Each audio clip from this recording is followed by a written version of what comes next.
ଯେଉଁ ଗଛଗୁଡ଼ିକ ଭୂମି ଉପରେ ସିଧାସଳଖ ଠିଆ ନ ହୋଇପାରି ଅନ୍ୟର ସହାୟତାରେ ବଢ଼ିଥାନ୍ତି ସେଗୁଡ଼ିକୁ ଲତା କୁହାଯାଏ। ଆସ ଆମେ କେତେଗୁଡ଼ିଏ ଲତା ଦେଖିବା।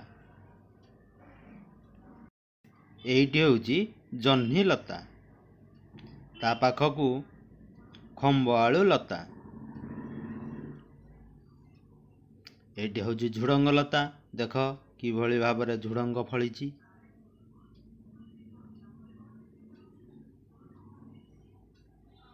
ଏଇଟି ହେଉଛି ପାନଲତା, ଯେଉଁ ପାନ ଆମେ ସବୁ ଖାଉଛେ ସେଇଟି ହେଉଛି ଏଇ ପାନଲତା।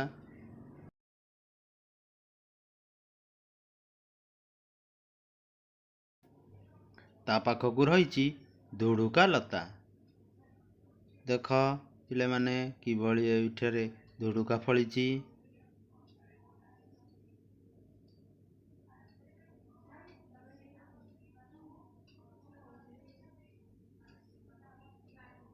ତା ପାଖକୁ ଏଇଟି ହେଉଛି ସଲରା ଲତା, ସଲରା କିଭଳି ଲମ୍ବା ଲମ୍ବା ହୋଇ ସଲରା ଫଳିଛି ଦେଖ।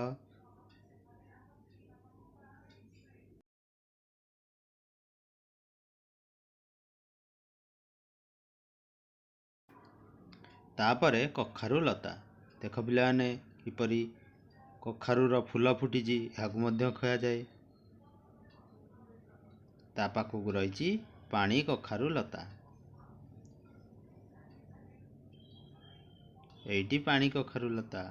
ତା ପାଖକୁ କଲରା ଲତା, କଲରା ତ ତୁମେ ଖାଇଥିବ, ପାଟିକୁ ସିନା ପିତା କିନ୍ତୁ ଦେହ ପାଇଁ ଭଲ। ଏସବୁ ଆମର